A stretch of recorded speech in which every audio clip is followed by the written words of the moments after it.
You're listening to Clinical Conversations, a Journal Watch podcast.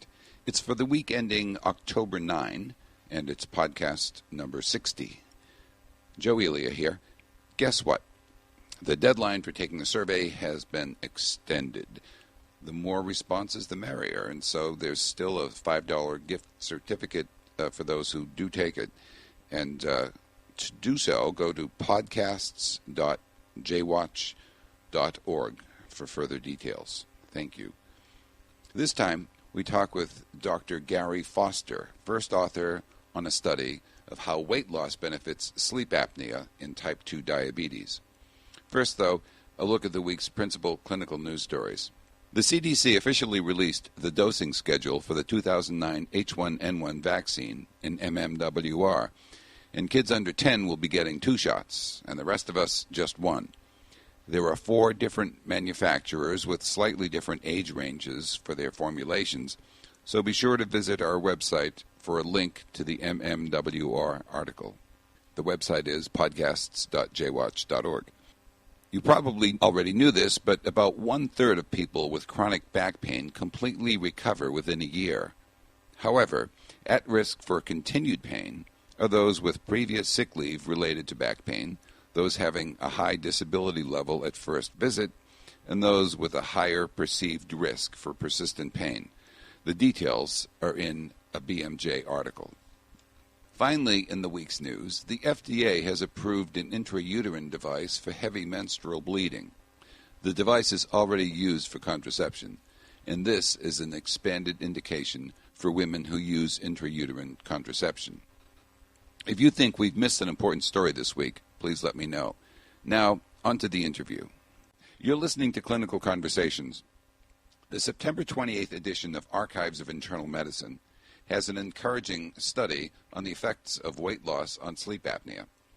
A large study randomized 250 patients with type 2 diabetes and an average BMI of 36 to either usual diabetes support and education or to an intensive lifestyle intervention designed to promote weight loss. After a year, sleep apnea worsened in the usual care group, but it improved markedly among those getting the intervention. Here to discuss the work is Dr. Gary Foster, the study's first author. Dr. Foster is Professor of Medicine and Public Health and Director of the Center for Obesity Research and Education at Temple University in Philadelphia. Welcome, Dr. Foster. Thank you. It's a pleasure to be with you. I wanted to ask right off why you undertook the study. What were you looking for? Well, about 5 or 6 years ago, a patient came to me for weight loss, presenting for weight loss, and indicated that the physician treating his sleep apnea had indicated that weight loss would be good for his sleep apnea. So I asked the patient, what did you expect in terms of improvement? Did you expect to be able to not be on CPAP, to get off CPAP? Did your doc give you any idea? And the patient said no, so I went to the literature and found that there really had been no randomized trials assessing whether weight loss compared to no weight loss made a difference. So the clinical lore, and in fact many policy recommendations, say weight loss is a good idea in terms of improving sleep apnea for obese patients who have sleep apnea, but no studies had been done. So that's the motivation for doing the study. I see. So you were trying then to get a baseline of data under that recommendation then. Right. I think it's important for both patients and physicians to know, is there a good empirical basis for this clinical recommendation to lose weight if you have sleep apnea? Now, clearly, weight loss has lots of proven improvements in dyslipidemia, glycemic control, hypertension, but there had been no randomized controlled trials on the effects of weight loss on sleep apnea. The initial apnea-hypopnea index and the magnitude of weight loss were the strongest predictors of the change in that index at 1 year. Does that mean that only the sickest benefit substantially? I think it's a little hard to tell at this point because this is the only large study that's been conducted, but based on those data, you're correct that if you start out with a higher AHI, let's say, and this makes some common sense, right? If you start out with an AHI of 40 versus an AHI of 20, sort of the higher you start, the more decrease you could expect. And that happens in everything. It happens in weight loss. It happens with blood pressure. It happens with A1C. So that finding isn't so surprising. Mm-hmm. The other one, that the more the weight loss, the greater improvement in AHI, in some ways isn't surprising either. If you believe that obesity is a primary risk factor for obstructive sleep apnea, which it is, then you would expect as you decrease that excess body fat or adiposity, that the sleep apnea would get better. The reason I hesitate a little bit is that this study was done on patients who already had pretty severe apnea.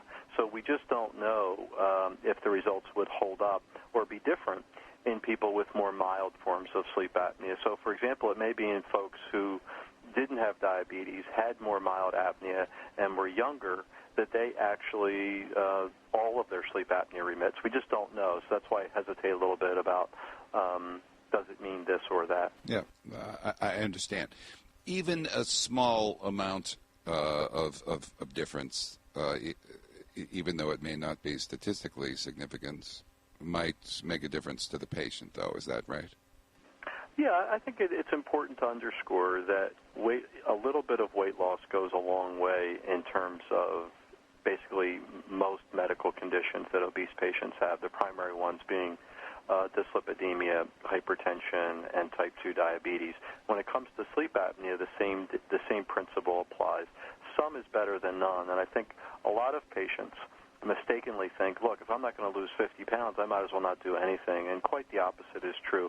Not only will your sleep apnea improve, it turns out, but all these other risk factors for disease and actually indicators of disease that the data for which are much more bountiful at this point than they are for sleep apnea. So the clinical take-home is don't adopt a threshold mentality for weight loss. There's no magical number above which you get, up to that number you get nothing, and at that number you get the benefits. It tends to be relatively linear. Okay. The people who were on usual care, the people who maintained their entry weight even, or those who did maintain an entry weight, suffered a decrease, or an increase rather, in the apnea-hypopnea index. What's the implication of that, do you think? It's a scary finding in some ways. What it says is people who not only were weight stable, but they actually lost a pound or so, about 1% of their body weight over the year period, that they actually, at the end of that year, had 6 more events per hour, which was statistically significant over that 1-year period. So what it says, at least based on these data, and we're now collecting follow-up data at 4 years to see if the trend holds up, is maybe obstructive sleep apnea has a natural progression of disease that we hadn't quite anticipated in terms of its rate. So if just at 1 year, and again, as you said, this isn't weight gain, this is weight stability. If sleep apnea gets worse by doing nothing, again, I think physicians and their patients need to know that.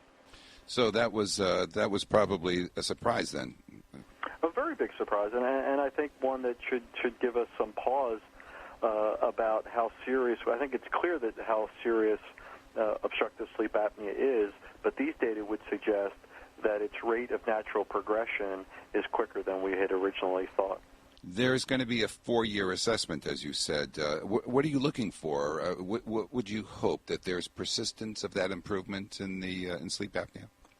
Well, I think what we're interested in is that, as people know, obesity is a chronic refractory condition, so it wouldn't be unusual if some of the people who had lost weight at 1 year had started to regain. So we're interested in the effect that's obtained in 1 year. Does that persist? But also, how does it vary? If you regain a third of your weight, let's say, do you still have the benefits on sleep apnea? If you maintain all of your weight, do you maintain the same benefits? If you lose additional weight, what exactly happens? So this will be the longest study of intentional weight loss in sleep apnea ever conducted. So we're really excited not just to look at the point in time at 4 years about what happened, but we'll also have 2-year measurements. We've just published our 1-year measurements, so we'll be able to follow the trajectory. If your weight goes up, your weight goes down, what happens to your sleep apnea. So while we're waiting for those 2- and 4-year results, Dr. Foster, what might clinicians do that they weren't doing before your study came out?